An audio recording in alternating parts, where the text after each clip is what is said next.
내년도 정부 예산 협상이요 계속 제자리 걸음만 하고 있는 것 같습니다.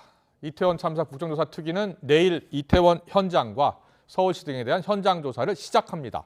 오늘의 전국 현안은 박형수 국민의힘 의원, 고민정 더불어민주당 의원과 함께 알아보겠습니다. 어서 오십시오. 안녕하세요. 네, 반갑습니다. 안녕하십니까. 네, 국정조사 이야기 좀 이따 하고요. 예산안부터 좀 여쭤보겠습니다. 예산안은 원래 12월 2일이 법정 시한이잖아요. 네. 지금 넘겼고 18일이나 흘렀는데 오늘도 어려운 것 같습니다. 고민정 의원님, 당장 내년 1월에 집행을 하려면요. 사실은 벌써 처리가 됐어야 되는 것 아니죠? 맞습니다. 예. 벌써 지금 3번이나 연기가 계속 되고 있는 거잖아요.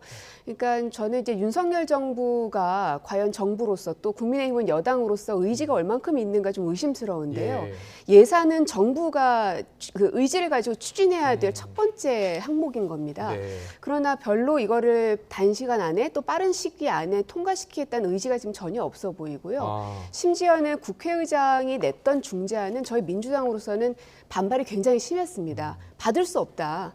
왜냐하면 이제 법인세 문제는 저희의 어떤 기조와도 철학과도 관련돼 있기 때문에 22%를 주장했는데 24% 중재안 나왔죠. 맞습니다. 근데 그것마저도 받아들였던 이유는 국정조사로 넘어가야 될 필요성도 있고 또 하나는 어쨌든 윤석열 정부가 시작을 했으니 원하는 것을 어느 정도는 할 수 있게 만들어줘야 되겠다는 생각 때문에 큰 양보를 했던 거거든요. 예, 참 정정하겠습니다.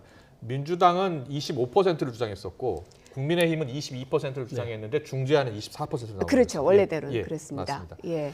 그래서 어느 정도 저희로서는 정말 큰 양보를 하는 그 결정을 했던 네. 것인데 그 당시에 국민의힘에서는 첫 번째로 나왔던 반응은 거부가 아니라 보류였습니다. 예. 그 얘기는 국민의힘에서도 어느 정도는 수용할 수 있는 여지가 좀 있었던 것인데 네. 대통령과의 뭐 대화를 하고 나서인지 결재를 못 받았는지 바로 거부 의사로 또 전환이 됐죠. 아, 그렇군요. 국민의힘은 어떻습니까? 지금 절대 수용 불가하다 중재안도 그런 입장인 거죠. 지금 뭐 쟁점은 크게 지금 3가지 정도가 있지 않겠습니까? 예. 지금 법인세 문제인데 첫 번째 법인세 문제에 대해서는 자 지난번 문재인 정권이 5년 동안 소득 주도 성장 등 경제 정책을 쭉 추진해 왔어요. 네, 네. 근데 그 정책이 잘못되었다고 우리가 정권을 교체한 거 아니겠습니까? 예. 그러면 우리는 경제 정책이 뭐냐? 우리는 법인세를 인하를 해서 그것이 투자로 연결되고 선순환돼서 네. 그 고용도 창출되고 예. 이런 경제 정책을 펴려고 합니다 지금. 네, 네. 그러면은 정권 교체 의미에 맞게 야당에서도 그 협조를 좀 해주셔서 법인세 인하를 해서 그걸 통해서 우리는 이렇게 경제 정책을 한번 펴보겠다고 근데 하는데 그 쟁점을 3주 동안 지금 협상하고 있는 거 아니에요? 그렇습니다. 그런데 자 1% 지금 인하를 이제 국회의장께서 지금 네. 제안을 하셨는데 그 1% 인하로는 아무런 지금 제가 말씀드린 그 경제적 효과를 달성할 수가 없어요. 그리고 OECD 지금 평균을 보더라도 우리가 가장 높은 법인세율을 지금 유지를 하고 있습니다. 네, 네. 그래서 이거를 국제 글로벌 수준에 맞추고 또 경제가 선성장할 수 있도록 해주는 것 그것이 첫 번째이고요. 근데 그 경찰국 예산, 예. 인사정보관리단 예산 이게 막판 협상 걸림돌이라고 하던데요. 그래서 국민의힘 같은 경우에는 5억 원 이야기를 하던데요. 그렇습니다. 예. 예. 지금 경찰국 예산이 2억이고 아마 법무부 인사관리단이 3억인가 네. 뭐 그렇습니다. 그것을 지금 자, 중재하는 예비비로 하겠다는 거죠. 그렇습니다. 예. 지금 국회의장께서는 그걸 예비비로 하자라고 이제 중재안을 내셨는데 네. 저희들이 그걸 받아들이기 어려운 이유는 그렇게 되면은 인사정보관리단과 그다음에 그 경찰국이 법 외의 기관이 돼버립니다. 합법적인 기관인데 네. 왜 그거를 법 외의 기관으로 예비비로 쓰느냐? 이거는 원칙의 문제라는 거죠. 네. 그리고 그것이 합법적인 기관이 아닌 것으로 판명될 때까지는 국가기관을 정식으로 운영할 수 있도록 해줘야 되지. 합법적인 기관이 아니라고 민주당이 규정해버리고 거기 예산을 주지 않겠다? 그 판단을 민주당이 하는 것입니까? 저희들은 그래서 그 부분을 받아들이기 어렵다. 그러니까 결국에는 예. 국민의힘에서 이번 예산안을 바라보는 가장 큰 기준은 윤석열 대통령인 겁니다.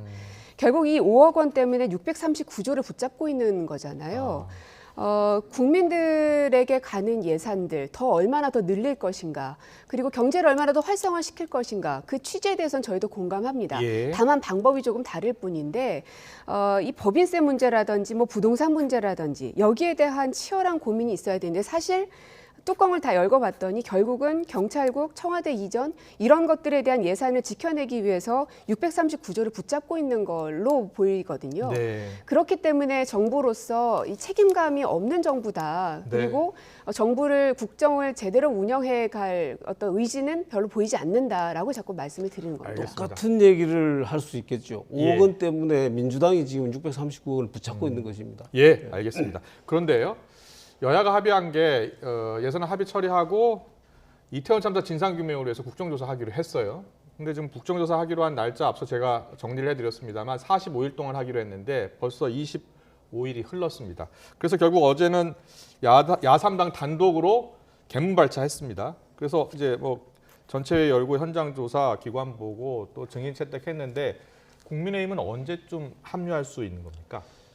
저희들은 기본적으로 원래 이 합의를 할 때 네. 예산안 선처리 후에 국정조사하는 것이었습니다. 예. 그리고 애초에 합의할 때 23일, 11월 23일 합의를 했거든요. 네. 그리고 그 당시에 예산안의 처리 시점은 예상으로 12월 9일쯤으로 잡았었습니다. 예. 그럼 뭐 애초에 12월 9일 이후쯤에 국정조사 시작하는 것으로 네. 그렇게 양당이 이미 다 얘기는 하고 있었던 것이거든요. 예. 그런데 예산 문제가 그 전에 풀릴 줄 알았는데 풀리지 않으니까 민주당에서 이제는 우리가 먼저 하겠다라고 하는 것은 애초에 합의를 깨는 것이다. 예. 저희들은 그런 입장입니다. 그래서 지금이라도 예산이 정상적으로 처리가 된다라면은 다시 원내지도부에서 판단을 해서 제고할 여지는 있다. 저희들은 그런 입장입니다. 예. 그러니까 지금 말씀을 들어보면 결국은 국민의힘이 왜 이렇게 예산 문제를 붙잡고 있는가에 대한 그 의혹이 풀리는 겁니다.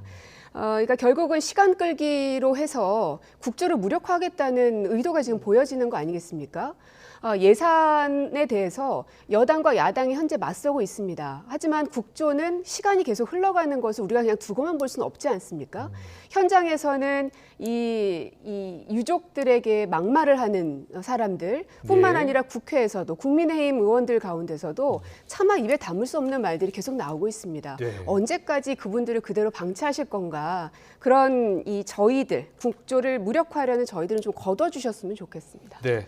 자, 국정조사 특위 모두 9명, 민주당이 9명, 국민의힘이 7명, 그리고 비교섭단체 2명 그렇게 해서 18명입니다. 근데 오늘이죠. 민주당 신현영 의원이 닥터카 논란으로 일단 특위위원직을 사임했습니다. 이와 관련해서 국민의힘이 강하게 비판을 했는데요. 성일종 정책위의장의 목소리 듣고서 이야기 더 나누겠습니다. 본인의 차를 좀 타고 가거나 이랬으면 좋았었을 텐데 이런 게 바로 특권과 반칙이라고 봐야지요. 이러한 상황에서 또 이러한 우월적 지위를 이용을 해가지고 현장에 빨리 의료 지원을 해야 될 차량을 본인이 가기 위해서 사용한 이런 부분들 때문에 아마 국민 지탄이 있지 않나 생각을 하고 저는 옳은 방향이 아니라고 생각을 합니다. 신현영 의원 같은 경우에는 의사 출신이잖아요.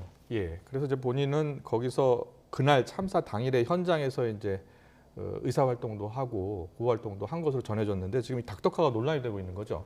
그렇습니다. 예. 무엇이 가장 큰 문제였다고 보시는 거예요? 첫 번째로는 예. 디멧 출동하는 팀은 가장 신속하게 현장에 도착을 해야 됩니다. 네. 그런데 그 명지병원에서 지금 이태원 현장으로 바로 가려면 강변북로를 따라서 쭉 가면은 예. 신속하게 도착할 수가 있는데 그걸 신현영 의원의 자택을 둘러서 가느라고 네. 20분 내지 30분 지연됐다라는 것이거든요. 네. 물론 그 이후에 그 당시에는 1시 몇 분이었습니다만 그때까지 혹시나 생존해 있었던 사람 또는 그 디멧 팀의 손길을 기다리고 있었던 사람이 있었다라면은 이건 굉장히 큰 일이죠. 예. 기본적으로는 그 신현영 의원이 그런 발상을 한 것 자체가 저는 참 납득하기가 어렵습니다. 예. 본인이 정말로 그런 순수하게 현장에 합류하고 싶다라면 본인이 갔어야죠. 그래서 만약에 거기에 닥터 그 차를 타고 오지 않았기 때문에 디멧 팀과 같이 오지 않았기 때문에 못 들어간다 그러면 할 수 없는 것입니다. 네. 그것이 절차인 것이죠. 예. 그런데 마치 그 꼭 거기에 필요하기 때문에 내가 디멧 차라도 타고 갔어야 된다 이렇게 얘기하시는 것은 전혀 앞뒤가 맞지 않는 네, 얘기다. 이거 닥터카 논란이 며칠 됐었잖아요. 혹시 네. 당내에서는 이야기가 좀 있었습니까? 일단 사실관계 몇 가지만 조금 네. 짚어드리면 그 집 앞에서 탄 게 아닌 걸로 알고 있습니다. 아, 대로변으로 그렇습니까? 나가서 차량을 예. 탄 걸로 알고 있고 그다음에 고양시에서 출발했던 차량하고 몇 분 차이 없이 도착을 했습니다. 거리를 계산해 보면. 네. 그래서 말씀하신 것처럼 그걸 돌아서 갔기 때문에 20-30분이나 늦었다라는 거는 그거는 사실이 좀 안 맞는 것 같고요. 지금 저희가 근데 이제 이제 지도 그래픽을 보여드렸는데요. 예, 바로 이제 강변북로로 타고 가서 바로 들어갔으면 어떻게 했느냐라는 의견이 있습니다. 네. 예. 근데 이제 만약에 이제 신현영 의원이 디맵팀에 대한 경험이 없는 사람이었더라면 어땠을까? 그러니까 이 재난 대응팀이기 때문에 그 현장에 갈 의사들과 여러 가지 정보도 공유해야 되고 가서 역할 분담들에 대한 논의를 했어야 됐겠죠. 이제 그런 경험들이 있기 때문에 했던 것 같은데, 네. 근데 어찌 됐든 간에 신현영 의원 입장에서는 현재 국정조사가 본인으로 인해서 지연되거나 정쟁에 휘말려서는 안 되기 때문에 모든 걸 다 차치하고 그 자리를 내려놓는 것으로 결정을 했습니다. 예. 거기에 대해서는 존중할 필요가 있겠고요. 이렇듯이 국민의힘 의원님들께서도 지금 유족들을 향한 막말들이 계속 나오고 있는데 그분들은 비대위원을 비롯해서 전혀 책임지는 모습은 아무것도 보이지 않고 있습니다. 네. 지금 국민의힘 의원들 가운데 발언 논란이 되는 분이 한 분이 있어서요. 김상훈 의원. 시민대책회의에 참여한 일부 시민단체를 겨냥해서 참사 영업상의 새로운 무대가 되는 건 아닌지 참으로 우려스럽다는 표현을 했는데요. 어떤 말을 했는지 직접 들어보고 이야기 더 나누겠습니다. 그런데 7일경 이태원 참사 시민대책회의도 발족했습니다. 188개 시민단체가 참여했고 진상규명에 힘을 모으겠다고 합니다. 이태원 참사가 자칫 참사 영업상의 새로운 무대가 되는 건 아닌지 참으로 어렵습니다. 지난 세월호 사태에서 우리는 똑똑히 목격했습니다. 국가적 참사가 발생했을 때 이를 숙주로 삼아 기생하는 참사 영업상이 활개치는 비극을 똑똑히 보았습니다. 이들은 참사가 생업입니다. 이태원 참사 시민대책위를 향해서 참사 영업상이라는 표현을 쓴 건데 이게 어제 발언이었거든요. 어제 발언 이후로 혹시 당에서 관련해서 이야기 나눈 게 있습니까? 예, 지금 그 이후로 뭐 별다른 얘기가 나온 건 없습니다. 아, 예. 그래서 이 조금 발언에 전에, 대해서는 어떤 평가를 그 하고 발언에 계세요? 대해서는 예. 평가는 제가 조금 이따 얘기하고요. 방금 고민정 의원께서 말씀하신 그 부분에 뭐 몇 가지만 얘기를 하고 얘기를 하도록 예, 짧게요. 하겠습니다. 예. 그러니까 대로변에서 타느냐 집에서 타느냐 이게 중요하지 않습니다. 저는 그냥 사실관계를 예, 지적한 그렇습니다. 겁니다. 그리고 20-30분이 걸렸는지 10분이 걸렸는지 1분이 더 지체되는지도 중요하지 않습니다. 예. 더더군다나 본인이 디메팀의 경험이 있다라면 이런 행위는 절대로 해서는 안 되는 것이요. 예. 생명이 신속하게 가는 것이잖아요. 그 말씀 드리고 예. 지금 김상훈 최고위원의 발언에 대해서는 당에서 그 후로 뭐 특별한 얘기는 한 것이 없고 본인이 아마 예. 어제인가요 뭐 얘기를 하신 것 같습니다. 이런 의도였다라고. 예. 혹시나 그 본인 그 말씀으로는 지금 참여하신 분들이 시민대책위원회에 참여하신 분들 유족들을 향한 얘기가 아니었고 예. 시민대책위원회에 참여하신 분들이 그 전에 활동 경력이나 또는 단체들로 볼 때 우려가 있는 단체들이다. 시위나 집회를 전문적으로 오랫동안 해왔던 분들이시고 또 그분들이 공개적으로 현 정부에 대해서 반감을 드러내신 분들이기 때문에 혹시 이분들이 중간에서 정부와 유족 간의 소통을 왜곡시키거나 하지 않을까라는 염려에서 했다라는 취지로 얘기를 하신 것 같습니다. 네. 그렇지만은 예. 저로서도 이 표현 자체를 이렇게 표현하는 것은 좀 더 신중하게 했어야 되지 않느냐. 정치인들이 이 사회적인 갈등을 증폭시키는 예. 이런 말씀은 가급적이면 서로 하지 않는 것이 좋지 않겠냐 그런 네, 생각입니다. 박홍근 원내대표가 강하게 비판을 했는데요. 고민정 의원은 어떻게 생각하셨어요? 일단 저는 그 이제 팩트에 대해서 말씀을 드렸는데도 불구하고 네. 그것을 이제 인정하려 하지 않는 모습을 보면서 지금 현재 대통령실이 제일 많이 하는 게 허위 가짜 뉴스 생산에 대해서 고발 조치 많이 하고 계시잖아요. 근데 지금 의원님께서 잘못된 팩트를 말씀하셨기 때문에 말씀을 드린 건데 참 이 본인들이 하시는 거는 생각 못 하시고 네. 근데 이제 방금 말씀하셨던 이 김상훈 비대위원에 대해서는 저는 국민의힘에서 정리하셔야 된다고 봅니다. 왜냐하면 예. 처음이 아니십니다.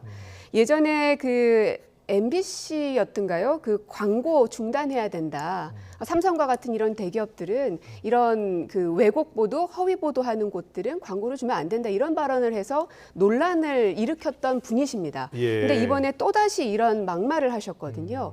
근데 이제 국민의힘이 이런 의원님들에 대해서 아무런 조치를 하지 않을 거라고 저는 예상합니다. 왜냐하면 예. 김미나 창원시 의원이었죠. 자식 예. 팔아 장사한다 이런 말 하셨지만 국민의힘에서 어떤 조치하셨습니까? 또 권성동 의원도 횡령수단이다라는 말씀하셨지만 아무런 조치도 취하지 않으셨죠. 네. 결국은 이 탄핵의 강을 건너오셨는지는 모르겠으나 도로 다시 막말탕으로 회귀하고 있는 것 같다. 그것만큼은 현재 21대를 이루고 계시는 국민의힘 의원님들께서 그것만큼은 좀 막아주시고 이 다시금 강을 건너지는 않아주셨으면 좋겠습니다. 네. 국민의힘에서 특별하게 그 부적절한 발언을 한 뭐 의원들에 대해서 추가로 뭐 조치 같은 게 있었습니까? 뭐 지금까지는 아직은 없습니다만 예. 그 팩트를 말씀하시니까 네. 그 김상훈 의원께서 광고를 중단해야 된다라고 한 것이 아니라 예. 광고를 중단해야 된다라는 한간의 말들도 있는데 왜 그런 말이 나오는지를 한번 생각해봐야 예, 된다 예. 이렇게 말씀하신 것이고요. 예. 지금 뭐 횡령 얘기를 하셨는데 이 부분에 대해서는 민주당도 크게 할 말이 없는 것 같습니다. 예전에 윤미향 의원께서 우리 위안부 할머니들의 그 횡령 사건으로 지금 재판받고 있지 않습니까? 그래서 그런 부분들을 지적한 것이기 때문에 예. 이것도 역시 뭐 하지 못할 말을 꼭 했다라고 보기는 민주당은 최소한 그런 주장을 하면 안 되지 않을까. 그렇기 때문에 민주당에서는 예. 윤미향 의원님께서 당을 나가셨죠. 네. 그렇게 따지면 김상훈 의원님은 비대위원직을 내려놓는 건 물론이려니와 탈당 조치까지 저는 취해져야 된다고 봅니다. 저희들이 그 부분에 대해서는 우리 당의 정체성이 있는 것이고 당의 예. 입장에서 판단을 해야 되는 것이기 때문에 그러면 이제 당의 정체성이라는 게 뭡니까? 이 그게- 유족들을 향해서 참사 영업상을 말하는 게 당의 아니죠. 정체성입니까? 그것이 아니라 그런 정부에 대해서 아까 제가 말씀드렸습니다. 반감을 가지고 공개적으로 표현하는 이분들이 유족과 정부 간의 이 지금 의사를 왜곡한다거나 이런 일이 있을까를 염려하는 차원에서 말씀하신 것이라면은 네. 저희들도 그 부분에 대해서는 뭐 좀 참작할 바가 있지 않느냐 이런 생각입니다. 알겠습니다. 여기까지 듣고요. 다음 이슈로 넘어갈게요. 윤석열 정부가 내년 초에 개각을 단행할 가능성이 제기되고 있습니다. 맞습니까? 뭐 한간에 그런 말씀들이 많이 나옵니다만은 네. 저희들로서는 공식적으로 당과 소통한다거나 그 부분에 대해서 그런 사실은 없습니다만은 아니 뭐 내년 초에 전당대회가 있잖아요. 3월에. 네. 예, 그런데 뭐 권영세 장관이라든지 뭐 이야기들이 좀 나오는 것 같은데. 물론 권영세 장관님이나 원희룡 장관 같은 경우에 네. 정치인 출신이시고 또 우리 당에서도 굉장히 신망을 받는 분들이시기 때문에 네. 그분들이 뭐 전당대회에 참여하는 것은 저희들로서는 환영입니다. 그렇지만은 이제 그분들이 내각에 있는 상태에서 나온다 그러면 또 이게 윤심이냐 아니냐 이런 논란이 생길 수가 있기 때문에 그래서 만약에 그분들이 전당대회에 참여하신다라면 예. 그런 윤심이나 아니냐를 엎고 나오면 안 된다고 생각합니다. 예. 순수하게 본인의 판단으로 그리고 본인이 결단을 해서 전당대회에 참여하겠다고 한다라면은 저희들로서는 뭐 선택지도 다양하게 되는 것이고요. 그래서 전당대회를 좀 더 국민들의 관심을 끌어들이고 그런데 효과가 있지 않을까 그렇게 생각합니다. 가장 큰 관심은 이상민 장관의 거취인데 혹시 내년에 개각하면서 이상민 장관도 혹시 이제 교체되는 것 아니냐 뭐 이런 이야기도 있고요. 애초에 그 부분에 대해서는 우리 당과 그 정부의 입장은 그 명확했습니다. 참사의 원인을 규명을 하고 그 진상 규명에 따라서 또는 그 국정조사 결과에 따라서 거기에 따라서 법적인 책임을 지어야 될 사람들은 법적인 책임을 져야 되고 예. 정치적인 책임을 져야 될 사람 역시 마찬가지다라는 입장이었습니다. 그래서 네. 그런 차원에서 이해를 해주시면 될 것 같습니다. 고미정 의원님, 어제 이준석 전 대표가 12월 19일 보수 정당의 두 대통령이 당선된 날인데 당선되었을 때만큼 민심을 두려워한다면 부침이 없을 것이다라는 SNS 글을 올렸잖아요. 어떻게 네. 들으셨어요? 예. 이제 민심이라는 단어를 쓴 것은 이제 당원들 100%의 표로 당 대표를 뽑겠다라는 이제 당원 개정이 있지 않았습니까? 예. 뭐 거기에 대한 비판을 좀 한 게 아닌가 하는 생각이 들더라고요. 예. 그래서 저는 오히려 국민의힘에서 결정하는 것이어서 저희가 뭐 관여할 일은 아닙니다만 과연 그 당원 100%로 당론을 바꾸는, 그러니까 당헌을 바꾸는 것에 대해서 전혀 이견이 없었던가 하는 건 좀 궁금하긴 하더라고요. 예. 궁금하다고 하니까 여쭤볼게요. 예. 이견이 없을 수 있겠습니까? 당연히 지금 당권 주자로 나오려는 사람들도 그 부분에 대해서 반대하는 분들이 계시고 또 의원들 중에서도 그런 지금 현재 움직임에 대해 반대하는 분들도 있습니다. 그런데 저희들 이렇게 과감하게 추진할 수 있는 건 대부분의 의원들께서 일단 이쪽으로 가야 된다라고 얘기를 하시기 때문에 그런 중론들이 모여져서 이렇게 우리가 신속하게 추진해야 되고 또 한 가지는 내년 3월 12일이 현재 비상대책위원회의 만기일입니다. 만료가 되기 때문에 활동 기간이 그 전에 전당대회를 하려면은 이번 주 내에 신속하게 이 룰부터 확정을 해야 됩니다. 그래야지 50일 정도 걸리는 전당대회 준비 기간을 거쳐서 3월 12일 이전에 전당대회를 마칠 수가 있는 것입니다. 그래서 사실은 이 전당대회에서 가장 많이 보여야 될 사람은 당 안에서의 여러 의원들의 목소리가 나와야 되는데요. 지금 가장 많은 건 대통령의 말 한마디였죠. 당원 100%로 가야 되는 거 아니냐라는 게 이제 비공개 발언으로 인해서 보도가 됐지 보도가 않습니까? 나왔죠. 확인은 안 됐고요. 그러니까 결국은 이거는 정당의 선거에 개입된 부분이 있었고 그리고 이제 국민의힘에서도 거기에 대한 비판을 하지 않았습니까? 그러니까 아무리 대통령과 여당의 관계이지만 그래도 정당은 정당으로서의 역할이 있는 것인데 대통령이 너무 과도하게 하는 것에 대해서 국민의힘 의원들께서 지적하지 않는다는 건 그건 너무 윤심을 얻고자 충성 경쟁하는 의원들만 남아 계신 것 아닌가 좀 우려스럽습니다. 이제 보도가 또는 알려지기로 또는 민주당 의원님들께서 생각하시는 부분이 대통령에 자꾸 초점을 맞추시니까 그러신데 우리 초선 의원, 재선 의원 다 의견을 냈고 그걸 당 지도부에 전달했습니다. 저는 개인적으로는 지금 이 100% 룰보다는 급격하게 어떤 룰을 바꾸는 것은 저는 옳지 않다라고 생각을 합니다. 그래서 저는 한 8대2 정도의 역선택을 방지하는 정도가 적절하다고 개인적으로 생각합니다만은 그렇지만은 저는 이 결정이 이미 다수의 의원들에 의해서 이와 같은 결정이 내려졌다라면 신속하게 추진해서 우리가 3월 10일 이전에 전당대회를 끝낼 수 있도록 해야 된다고 생각합니다. 마지막으로 한덕수 총리 어제 참사 희생자 합동 분향소를 찾았다가 한 5분 정도 있었나요? 이따가 사실 유가족들에게 사전에 이제 통지하지 않고 바로 또 찾아가신 것 같더라고요. 어제 그 광경을 어떻게 보셨어요? 이제 아마도 그 49제에 가지 못하셨고 대통령도 가지 않으셨고 그래서 뭔가 마음에 남았거나 아니면 누군가 조언을 했겠죠. 가는 게 좋겠습니다. 근데 유족들께서 그러면 환영하면서 박수라도 칠 거라고 생각하셨을까요? 그러니까 유족들이 울분에 차 있고 분노에 차 있고 정부에게 왜 이 진상을 규명하려 하지 않느냐라는 목소리가 나올 거는 너무나 뻔한 거 아닙니까? 그런데 그들에게 그 유족들에게 죄송하다. 우리 같이 문제 풉시다. 같이 울면서 부둥켜 안는 모습이 아니라 그냥 바로 돌아 나온 겁니다. 그 얘기는 정말로 그분들에게 사죄하기 위해서 간 것이 아니라 내가 왔다 갔어 라는 거 하나 보여주려고 사진 한 장 찍으려고 가신 거 아닌가 싶어요. 오늘 국민의힘과 유가족협의회 분들과 만났잖아요. 그때 만나서 저희가 이제 생중계로 전해드렸는데 유가족 대표께서 어떻게 이 분향소에 국민의힘 의원들이 찾아오질 않느냐 이렇게 이야기하시더라고요. 국민의힘 의원들 가운데 찾아가신 분들이 없습니까? 아직은 없는 것 같습니다. 그 부분은 특별한 이유가 있나요? 저희들 지난번에 그 처음 그 사고가 난 이후에 참사 이후에 분향소 설치됐을 때 그때 우리 당 지도부와 의원들 다 가서 정부 합동 분향소에 다 가서 분향을 했었고요. 아마 총리께서 가신 이유는 유족들께서 이번에 분향소를 설치를 했는데 그래서 그 차원에서 본인이 가서 개인적으로라도 분향을 해야 되겠다는 생각을 하신 것 같고 또 유족들께서 이렇게 분향소를 마련해 놨는데 정부에서 아무도 가지 않으면은 또 오지 않는다라는 또 얘기가 또 있을 것 같아서 아마 그래서 가신 거 아닌가 싶습니다. 그런데 가셔서 처음에는 뭐 항의도 하고 당연히 예상하고 가셨겠죠. 그런데 아마 유족 중에 한 분이 정중히 요청을 했다고 그럽니다. 지금 이 상황에서는 사과를 하지 않는 상황에서는 우리가 유족 조문을 받아들일 수가 없으니까 좀 돌아가 달라고 정중하게 요청을 했다 그래요. 그 말을 들으면서 내가 굳이 또 조문을 하겠다라고 그렇게 하실 수는 없어서 그래 돌아가신 것 같습니다만은 저로서는 그래도 좀 더 설득을 하고 좀 분양을 하도록 하겠다. 또 다음에 또 이런 노력을 또 이어가겠다 이런 말씀도 하시고 예. 그랬으면 좋지 않았을까 그렇게 생각합니다. 아, 우리 박형수 의원님은 이제 그 국토특위위원이시기도 하시죠. 그렇습니다. 예.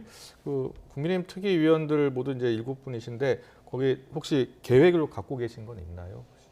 시민들 우리 유가족들이 만든 그 분향소 찾는 것이요. 지금 저희들이 논의한 것은 아직은 없습니다. 예. 네, 오늘 유가족들 만났으니까 그 부분에 대해서도 우리 원내 지도부와 특위위원들께서 한번 논의를 해보도록 하겠습니다. 네. 저는 이거는 이제 여야 특히 국조위원들께서는 여야가 같이 가서 분양을 하는 게 맞다고 보고요. 예. 그리고 한덕수 총리의 그런 조문들이 진심으로 받아들이기 위해서는 아까 말씀드렸던 김상훈 비대위원이라든지 혹은 권성동 의원이라든지 이런 분들에 대한 어떤 조치, 또 이상민 장관의 재난컨트롤타워로서의 빈 구멍에 대한 조치, 또 그 책임 있는 자들의 사과 이런 것들이 있어야지 유가족들이 그 진정성을 받아들이지 않겠습니까? 그렇게, 아무것도 하지 않으면서 받아만 전제 조건을 달라라고 하는 달면은 건 아무것도 너무나 하지 못합니다. 그래서 강압적인 저는 거죠.